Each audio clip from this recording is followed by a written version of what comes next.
And today we have Mr. Jim Ohneck, who is a creator, engineer, genius, who creates lasers because he wants to bring this healing technology to the world.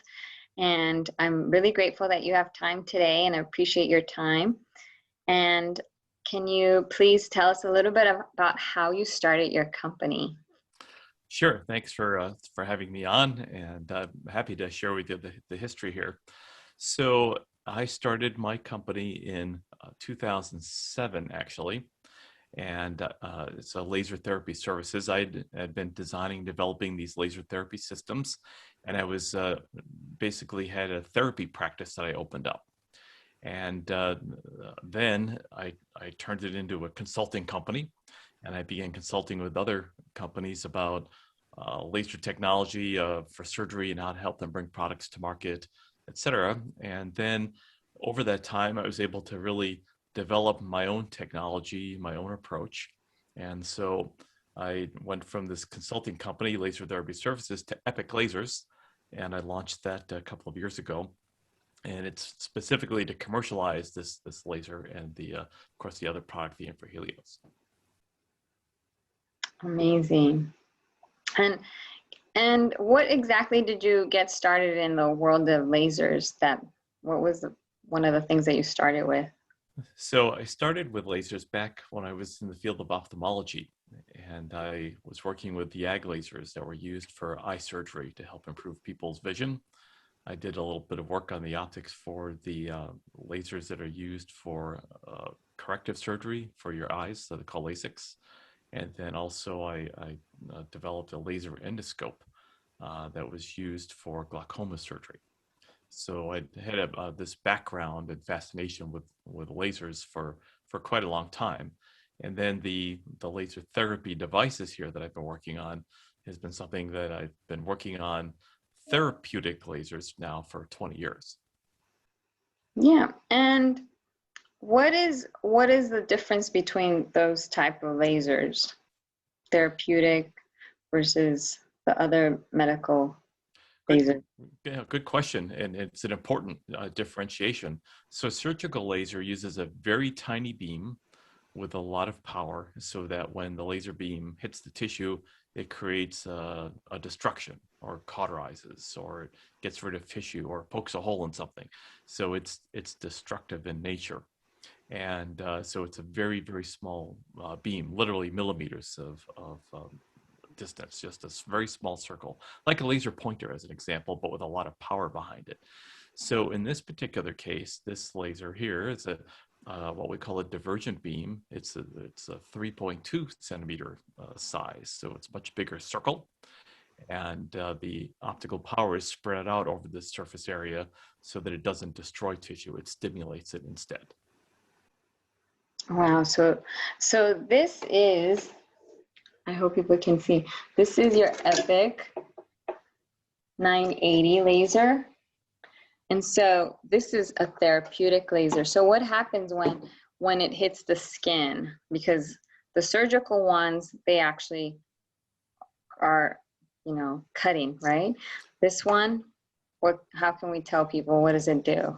So when it hits the surface of the skin, the light hits at a certain size circle, and it penetrates, it goes through the layer of skin, it goes onto the next tissue, and it spreads out some more. And it's a picture like a cone going through the body that just keeps getting larger and larger. So the light spreads out as it goes through the body. So the surface of the tissue just gets warm because it's not such a tight beam, not such a small beam. But it has sufficient power density that it creates this therapeutic effect as it passes through each tissue layer. Mm-hmm. So I purchased this for myself because otherwise I have to go to the ER for different kinds of women's cyst types. Can you explain a little bit how it works, like on something like a cyst? So good question. The mechanism of action here is that the laser light is at a specific wavelength that interacts with the mitochondria. You may notice the background here. So I'm sitting in a cell. You can just pretend I'm in a cell, and you see the laser beams are hitting the mitochondria. and behind me. And so that mitochondria, when it's interacting with a certain wavelength of light, it generates the production of what's called endosine triphosphate, or ATP. And that biochemical reaction of the mitochondria, which is the powerhouse of the cells, and the ATP really is what's involved with the healing process.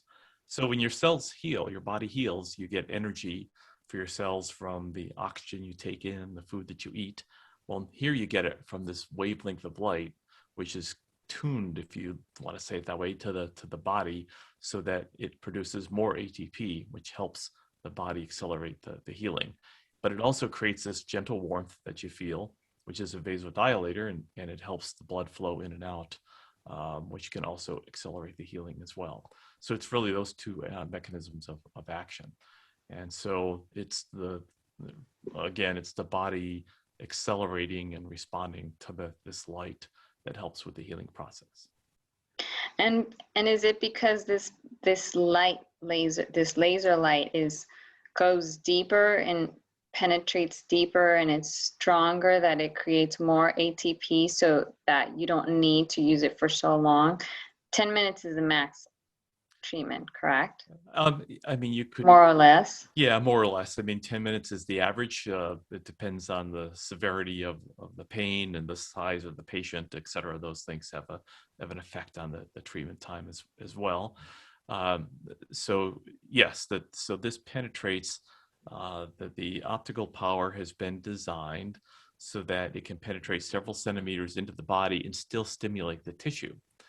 And we know that because we did the cellular level research that showed you needed this much laser power at the top to get this much laser into the tissue and into the muscle. And we know what that power level is needed to stimulate the mitochondria. Then it becomes a math problem, a complicated one, but it becomes a math problem because you can calculate at each tissue what the loss is of the optical power, and you can predict what it's at when it gets into the muscle. So you just start with enough to make sure it has enough deep down.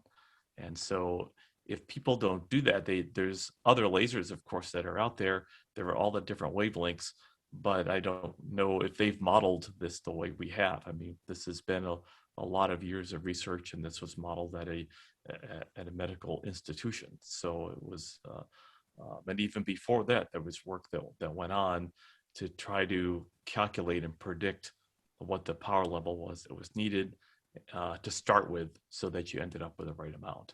And then, of course, right at the cellular level, we knew what we needed by measuring cellular activity with the light. And is it because of the power that it has that it's considered a medical grade type 4 laser? Can you tell me how it got classified a medical grade level 4? So this is a good differentiation. I'm glad you brought this up, because there's medical classifications, a class 1, 2, and 3. And like a class 3 product would be something that's implanted. A class 1 device would be something consumer, oriented. But that has nothing to do with the classification of a laser. A laser classification, class 4, is related to the power level. And if you look at the certifications of lasers, there's a pretty good standard across the world that says a class 4 laser emits over 500 milliwatts. And now this is a 20-watt laser, so it's well over 500 milliwatts. So it's automatically a class 4 laser, but it's not a class 4 medical device. There's no such thing as a class 4 medical device. It's not even a class 3 medical device because it's not life-sustaining and it's not a surgical product. So those are the differences that people get confused with sometimes, that class 4 is related only to the laser power, which if it's over 500 milliwatts, it's a class 4 laser automatically. Thank you for clarifying that. Thank you very much. And can you tell me a little bit about the training that you provide for practitioners and doctors who are interested in this type of device? Yes, I actually love to teach, and I love to do the training. And so I've actually been doing training through Zoom, the theoretical parts through Zoom, and then of course there's hands-on training. So the training is covering laser safety. It's a class 4 laser, so there's things you have to obey, like wearing goggles. All those types of laser safety issues are taught. The mechanism of action, meaning the biological mechanism of action and how it interacts in the body, is also taught. But you don't have to be necessarily a doctor or a biologist or anything like that to understand it. That's very straightforward. So no problems with people understanding that. And then there's training on the hardware, how to use it, plug it in, how to be a good therapist, how to move the wand around, yeah, at what's rate of speed and how long to treat for, how to treat over tattoos. All these types of issues are handled during the training. So it's roughly 4 hours of theory, and then hands-on training of another couple of hours. So, but it can be split apart. You can do, like I said, the theory online, and then the practical. When the person gets the laser, they can actually be trained on the practical side of it as well. And what are some of the common uses that could be for this I think Epic it's 980? Yeah, as a therapist, for me having done therapy for so many years, the most common thing I treat is sciatica, is the back. But I do back. I do quite a bit of work on people's feet. Done some work on the shoulders.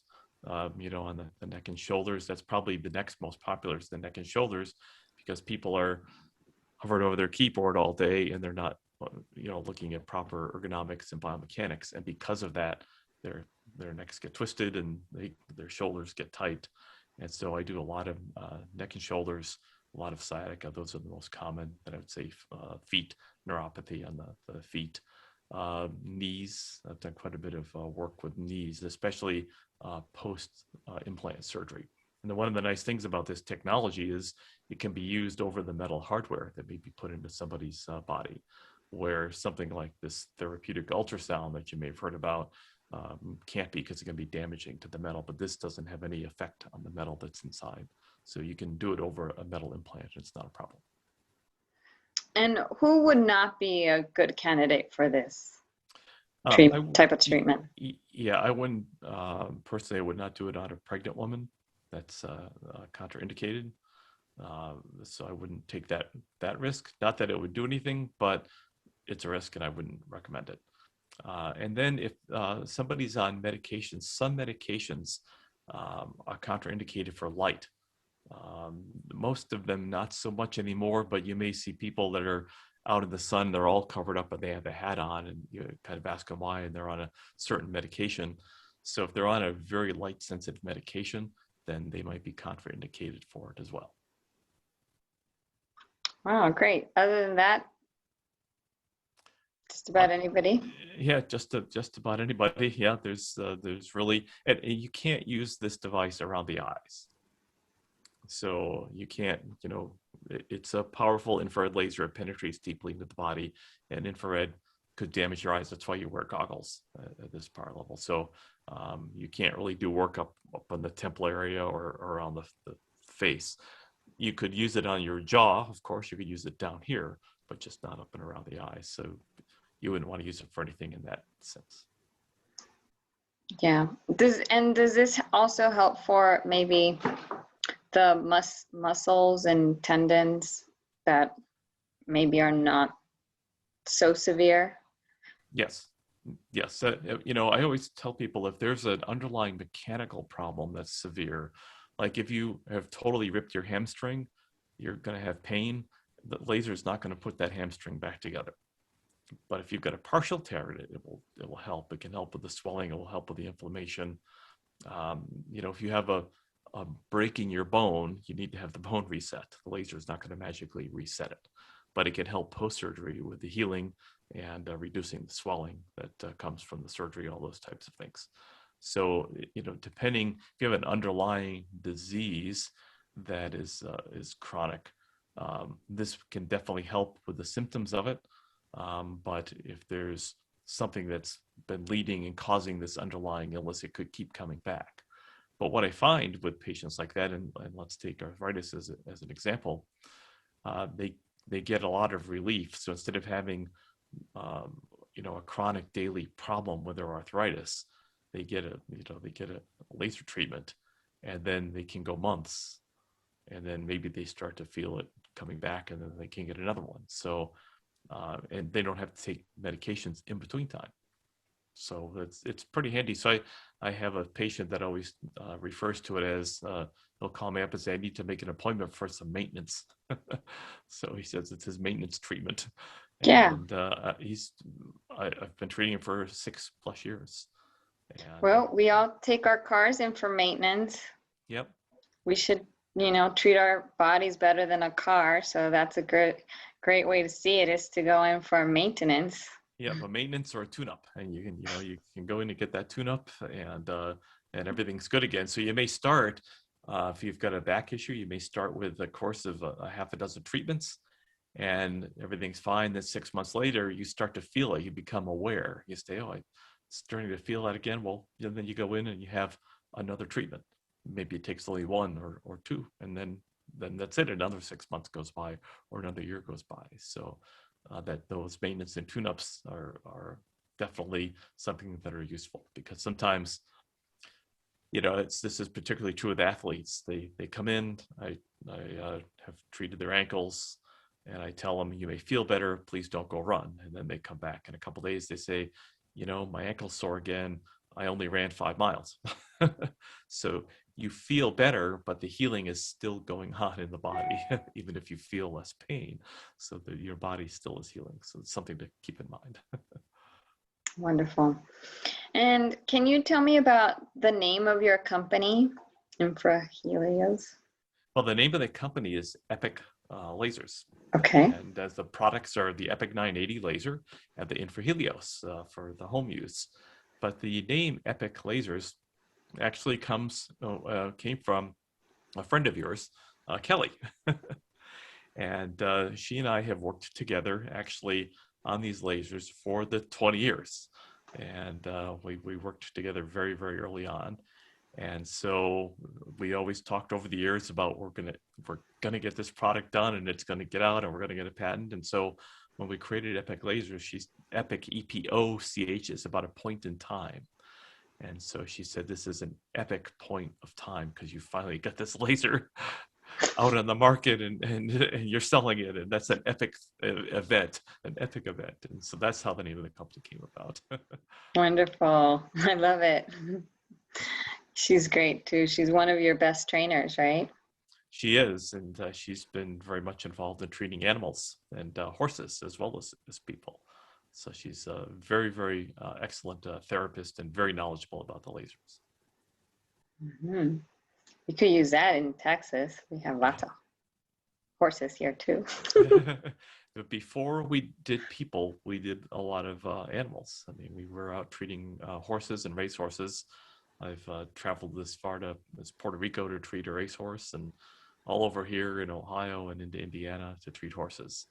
And I'm not the biggest horse fan in the world, but I learned the patients and how to approach them, and it really told me a lot about how effective the laser is, because a person can tell you they have a pain level like from 1 to 10 based on a judgment.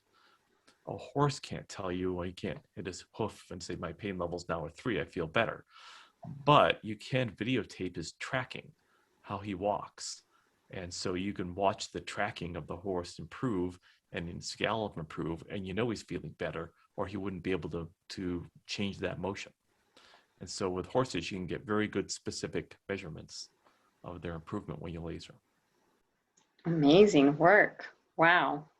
Yes. So thank you so much. Is there anything you think that you want to tell us that maybe we didn't cover about the Epoch 980? Sure. I think, if you're interested to become a therapist, there's lots of doctors who say, I want to offer my patients lasers, laser treatments, but I don't necessarily want to do the treatment myself. I'd like to bring somebody in. But you can be trained and certified as a laser therapist, get your own laser, lease your own laser, and you can provide treatments in your community for people and be trained to do that, and provide them for the doctor, and you can make a really great living doing this. And so if you like to help people, or you like the interaction with people and the interaction with patients, then becoming a laser therapist is a great thing. And I think that's why I'm busier than ever training people how to be laser therapists. And so if you're out there and you're listening to this video and you think, I might like to explore that, by all means, feel free to do so. Yes, and we'll put a link to your website on our website, medbedspausa.com, so that people can connect with you. We also have this laser here in Austin, Texas. So if people are interested in a session, we have that available as well until we get our big Medbed Spa retreat center going. We have that available now. So thank you so much, Jim. I appreciate your knowledge. I appreciate you coming. And if you like this, please give it a thumbs up, subscribe to our channel, and share it so that more people are aware of this. More people can come out of their pain bodies and get some help. Maybe someone wants to change careers and they're ready to do this. That would be a fantastic opportunity. So thank you so much and have a wonderful, blessed day. Thank you very much for having me.